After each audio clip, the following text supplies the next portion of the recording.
Profeta, o capítulo de número 44, a restauração do templo, reformas no ministério do santuário. É a mesma sequência que nós estamos trabalhando. Aqui apresenta, na verdade, um templo diferente, um templo em dimensões maiores, que na verdade representa o templo milenial, mas com aplicações para outras circunstâncias.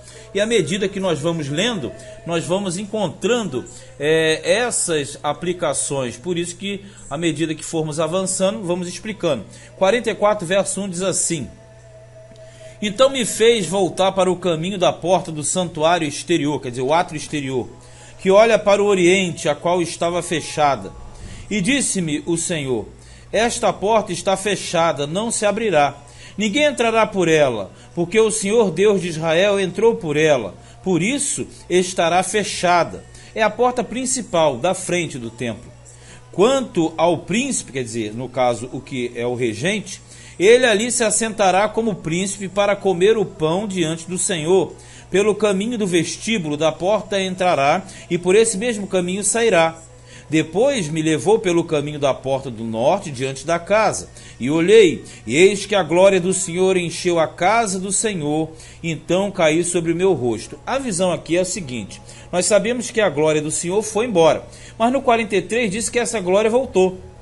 Aqui está dizendo que justamente Deus ele voltará a habitar no meio do povo dele. Porque desde o momento que o povo foi espalhado, a glória de Deus se espalhou. Se o povo voltou, a glória volta também. E na verdade, quando fala do príncipe aqui, esse príncipe a princípio é Davi durante o milênio.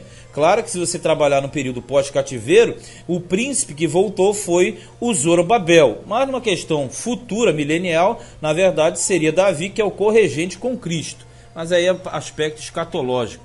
5. E disse-me o Senhor: Filho do homem, pondera no teu coração, e vê com os teus olhos, e ouve com os teus ouvidos tudo quanto eu te disser. De todos os estatutos da casa do Senhor, ou seja, ordenanças, e de todas as suas leis, e considera no teu coração e a entrada da casa, com todas as saídas do santuário, a entrada da casa, a entrada do templo. E dize aos rebeldes, a casa de Israel: Assim diz o Senhor: Bastem-vos todas as vossas abominações, ó casa de Israel. Porquanto chamastes estranhos, incircuncisos de coração e incircuncisos de carne, para estarem no meu santuário, para o profanarem em minha casa, quando oferecereis o meu pão, a gordura e o sangue, e eles invalidaram o meu concerto por causa de todas as vossas abominações. Então, na verdade, o que nós temos aqui? Nós temos aqui uma apresentação da falha de Israel no passado, porque deixou de realizar todo aquele projeto que Deus tinha feito para Israel. E eles não guardaram as ordenanças, não guardaram as coisas santas, né? Aí diz assim: Assim diz o Senhor: Nenhum estranho incircunciso de coração, incircunciso de carne, entrará no meu santuário, dentre os estranhos que se acharem no meio dos filhos de Israel. Vamos lá. Quando fala estranho, é o diferente. Seria no passado gentio, seria no presente aquele que não faz parte da circuncisão do coração. Por quê?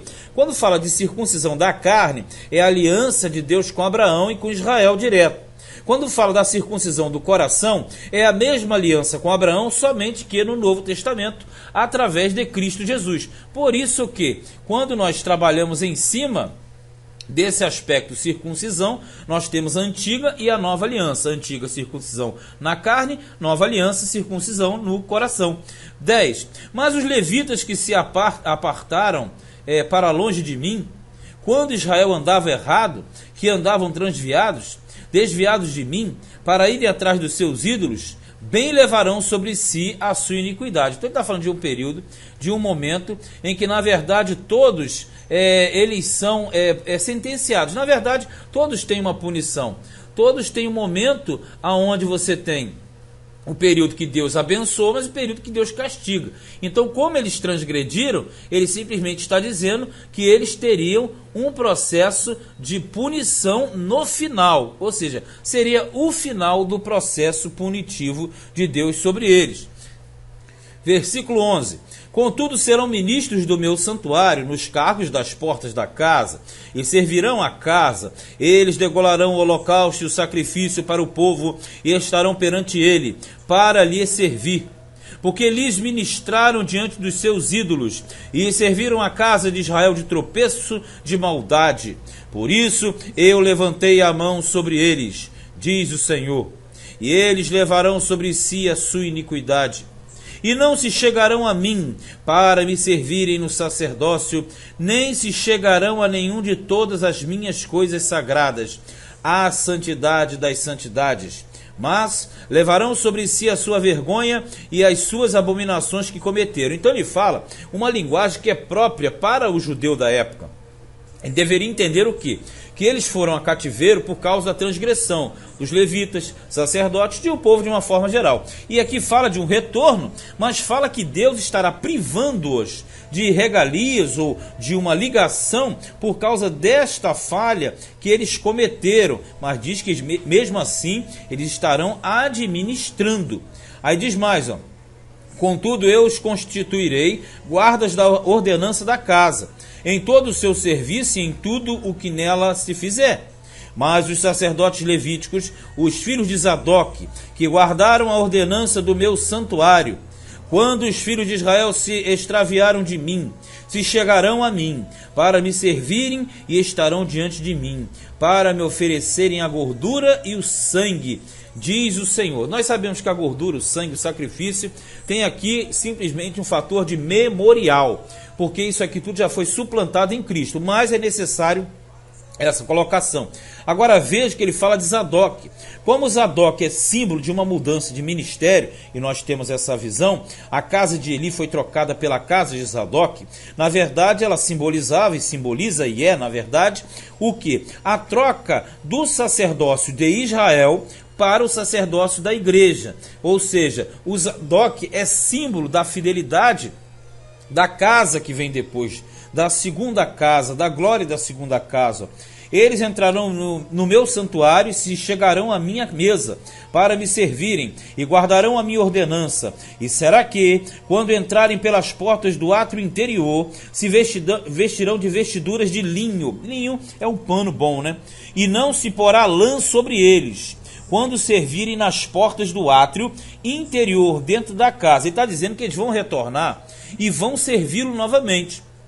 Mas que haveria uma diferença na roupa. Por que isso? Veja bem aqui, 18. Coifas de linho estarão sobre a sua cabeça. Coifa quer dizer touca ou gorro. E calções de linho estarão sobre os seus rins, quer dizer, sobre a cintura. Não se cingirão de modo que lhes venha suor. Isso quer dizer roupa que não produz transpiração. Ou seja, é a roupa fresca, arejada. Isso dá a entender que é um sacerdócio diferente, compreende? Porque o sacerdócio antigo era um sacerdócio mais duro, mais pesado. E ele promete agora um sacerdócio mais moderado. Ou seja, na verdade, é o ministério da igreja, a nova aliança, etc. 19.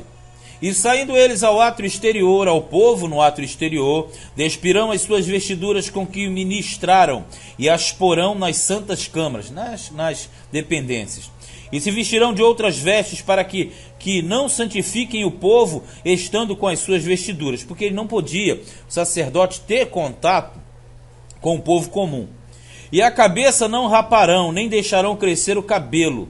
Antes, como convém, tosquiarão a sua cabeça. Isso aqui está falando do sistema antigo, que era o sistema do cabelo, que na verdade o judeu israelita deveria ter o cabelo crescido quando ele fazia voto, mas na normalidade ele tinha que tosquiar o cabelo. Por isso que fala assim, convém que tosquie, ou seja, era o uso legal.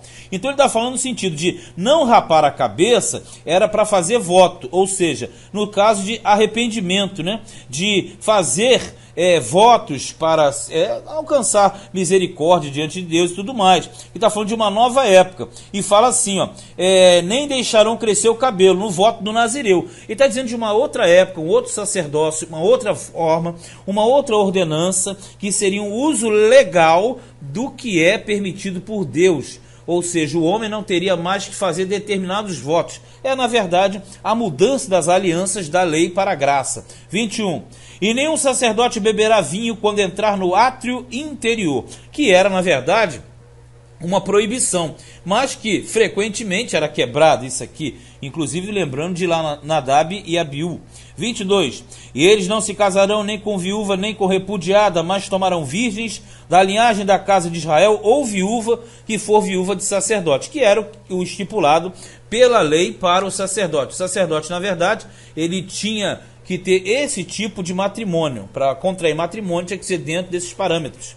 E a meu povo ensinarão a distinguir entre o santo e o profano, e o farão discernir entre o puro e o impuro, ou melhor, entre o impuro e o puro.